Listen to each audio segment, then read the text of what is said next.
Hello friends, welcome to सामान्य zero से। दोस्तों, सामान्य जीरो से यूट्यूब चैनल पर आप सभी का स्वागत करता हूं।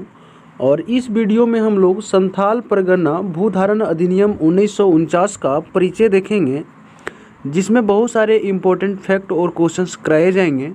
मैं उम्मीद करता हूं कि आप लोगों को यह वीडियो काफ़ी हेल्पफुल होगी जेपीएससी, जीएसएससी, झारखंड पुलिस तथा झारखंड एसआई परीक्षाओं के लिए।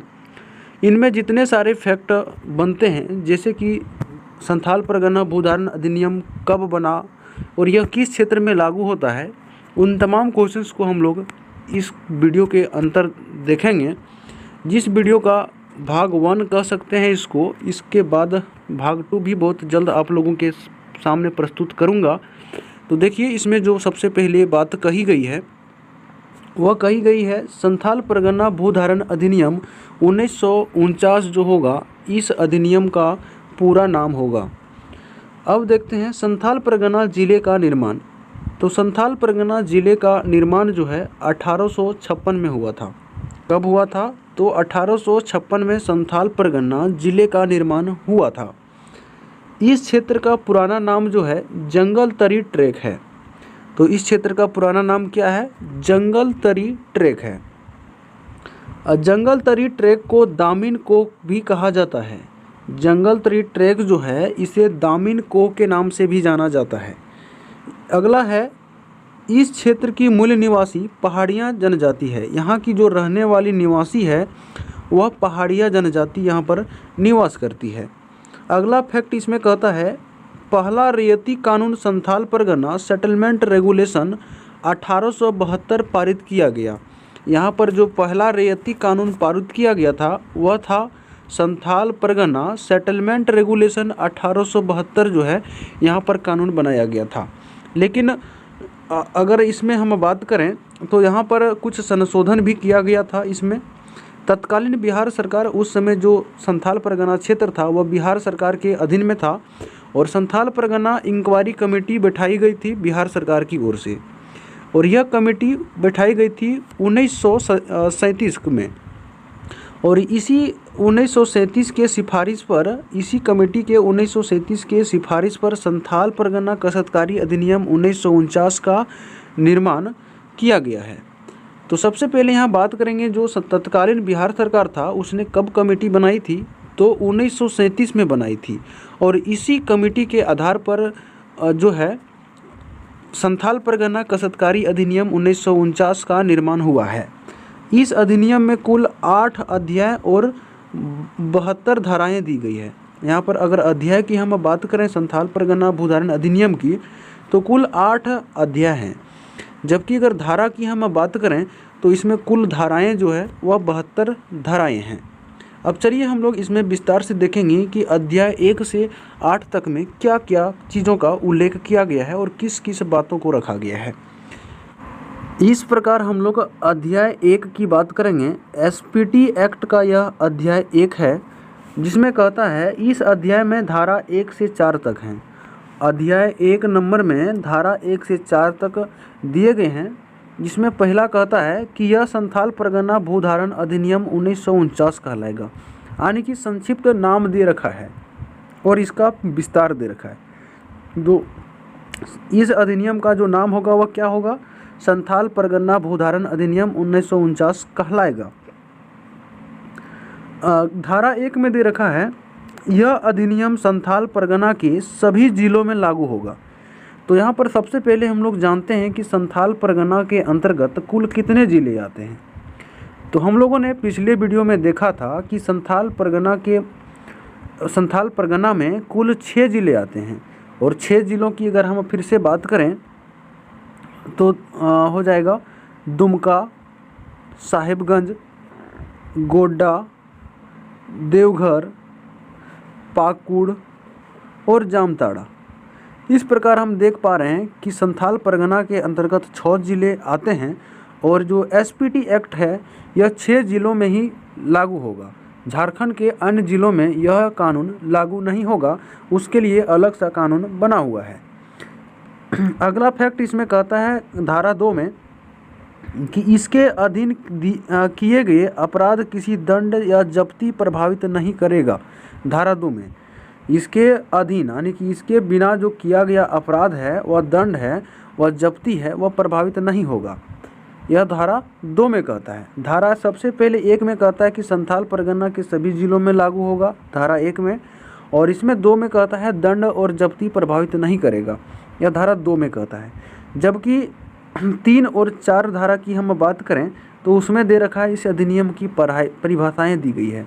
परिभाषा कहने का मतलब है कि यह किस क्षेत्र में लागू होगा और वहाँ की रैयत और जो भूस्वामी होगी उसकी जो पट्टेदारी होगी वह किस प्रकार की होगी। इन सभी बातों का जो चर्चा किया गया है वह धारा 3 और 4 में कराया गया है।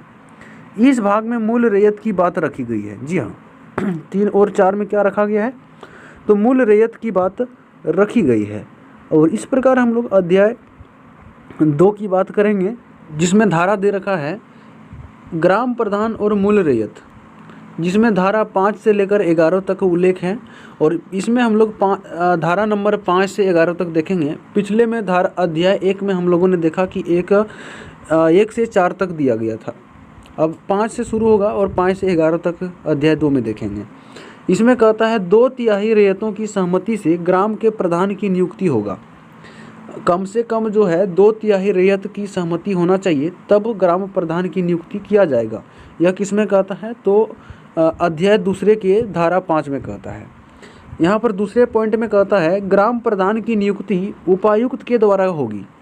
ग्राम प्रधान की नियुक्ति किसके द्वारा होगी, तो उपायुक्त के द्वारा होगी। लेकिन यहाँ रैयतों की 2/3 सहमति जो है वह होनी आवश्यक है।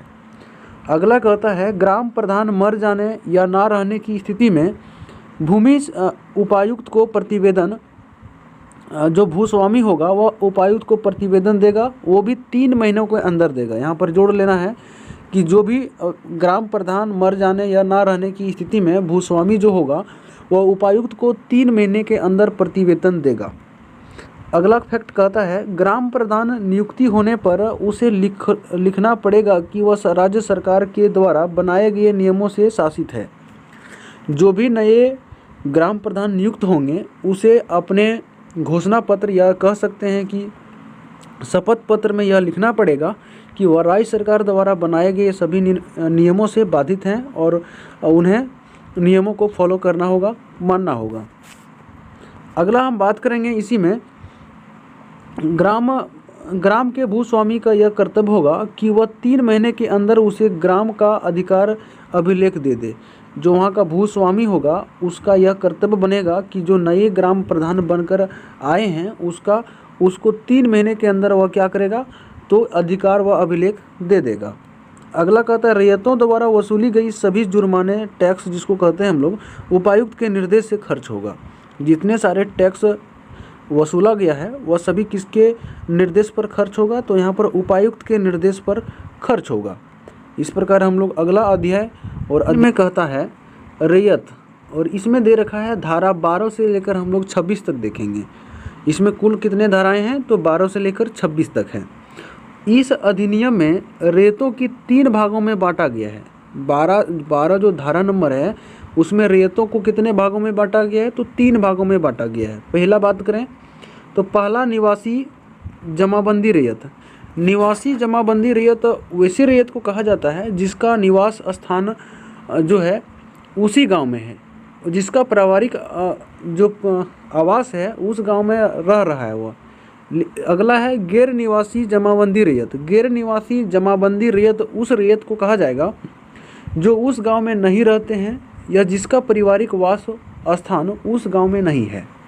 अगला है नए रैयत, और नए रैयत उस रैयत को कहेंगे जो व्यक्ति नए रैयत के रूप में अभिलिखित हैं, यानी कि जो नए अभिलिखित हैं उसको नए रैयत के रूप में माना जाएगा। इस प्रकार अध्याय 3 के धारा 12 में कहा गया है कि जो रैयतों की संख्या होगी, जो रैयतों का भाग होगा वह 3 प्रकार का होगा। अगला कहता है धारा 13 में रैयत की जोत में पड़ने वाली भूमि उपयोग कर सकता है। तो रैयत धारा 13 में कहता है कि रैयत के जोत में पड़ने वाले वह सभी भूमि का उपयोग कर सकता है और उससे वह अपना लाभ कमा सकता है। अगला धारा 14 में कहता है भूस्वामी द्वारा कोई रैयत को उपायुक्त के आदेश के बिना बेदखल नहीं कर सकेगा। यहाँ कहने का मतलब है कि कोई भूस्वामी बिना उपायुक्त के आदेश को रैयत को बेदखल नहीं कर सकता है। ठीक है। अगला कहता है 15 नंबर धारा में, रैयत को बिना किसी अधिकार शुल्क के ईंट खपड़े बनाने का अधिकार होगा। अगर रैयत चाहे तो वह ईंट तथा खपड़े बना सकता है, उसे इसके लिए कोई टैक्स का भुगतान नहीं करना पड़ेगा। यह धारा 15 के अंतर्गत इसका उल्लेख किया गया है। इस प्रकार हम लोग धारा 16 की बात करेंगे, जिसमें कहा गया है रैयत उस भूमि पर बांध बना सकता है, तालाब बना सकता है, कुआं खुदवा सकता है तथा अन्य कामों को लेकर कर सकता है। वो यह किसमें कहा गया है? तो अध्याय 3 के अंतर्गत धारा 16 में कहा गया है, जिसमें वह मत्स्य पालन भी कर सकता है, वृक्षारोपण भी कर सकता है। इन सभी चीज़ों को वह कर सकता है। इसका उल्लेख जो है वह 17 नंबर धारा में किया गया है। इस प्रकार कहता है अपने परिवार के घरेलू या कृषि प्रयोजन के लिए भवन बना सकता है। भवन बनाने की भी अनुमति दे रखा है, वह धारा 18 में दे रखा है। इस प्रकार कहता है जोत का विभाजन तथा लगान का विवरण भी दे रखा है। जोत का जो विभाजन होगा तथा लगान का विवरण, यह जो टैक्स भरा जाएगा वह धारा 19 के अंतर्गत भरा जाएगा, जिसमें जितना उल्लेख होगा उतना टैक्स उसको भरना पड़ेगा। इसमें कहता है अगला, रैयत के अधिकार का हस्तांतरण जो दे रखा है वह धारा 20 में दे रखा है। जो रैयत का हस्तांतरण होगा वह धारा 20 के अंतर्गत होगा। अगला कहता है गैर आदिवासी रैयत द्वारा भूगत या पूर्ण भूगत बंद से रैयती भूमि का हस्तांतरण तथा उसकी सीमा जो दे रखा है वह धारा 21 के अंतर्गत दे रखा है।